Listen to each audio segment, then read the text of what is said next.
नमस्कार. मनपा वृत्त 24 तास या आपल्या आवडत्या YouTube चॅनलवर हार्दिक स्वागत. मुख्यमंत्री अमित शहा यांच्या निवासस्थानी शिंदे, पवार आणि फडणवीस यांच्यात झाली महत्त्वपूर्ण बैठक. केंद्रीय गृहमंत्री अमित शहा यांच्या निवासस्थानी सायंकाळी 6 वाजता महाराष्ट्राचे काळजीवाहू मुख्यमंत्री एकनाथ शिंदे यांच्यात बैठक झाली. त्यात एकनाथ शिंदेंनी पक्षातील आमदाराची भूमिका आणि सरकारमधील सहभाग याबाबत स्पष्ट मांडले आहे. त्यानंतर रात्री 9:30 वाजता राष्ट्रवादी काँग्रेस पक्षाचे अध्यक्ष अजित पवार आणि भाजपाचे देवेंद्र फडणवीस सदरच्या बैठकीत सहभागी झाले. त्यावेळी भाजपाचे राष्ट्रीय अध्यक्ष नड्डाही उपस्थित राहिले होते. महाराष्ट्रात नव्हे तर संपूर्ण देशात सत्ता स्थापनेची चर्चेला उधाण आले आहे.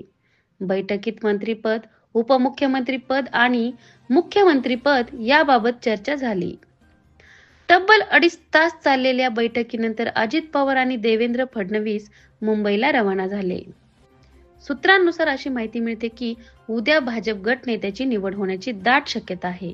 तर 1 तारखेला महायुतीची बैठक होण्याची शक्यता असून 2 तारखेला महायुती सरकारचा शपथविधी होणार असल्याचे सांगण्यात येत आहे. 2 दिवसात भाजपचे 2 निरीक्षक मुंबईत येण्याची शक्यता आहे.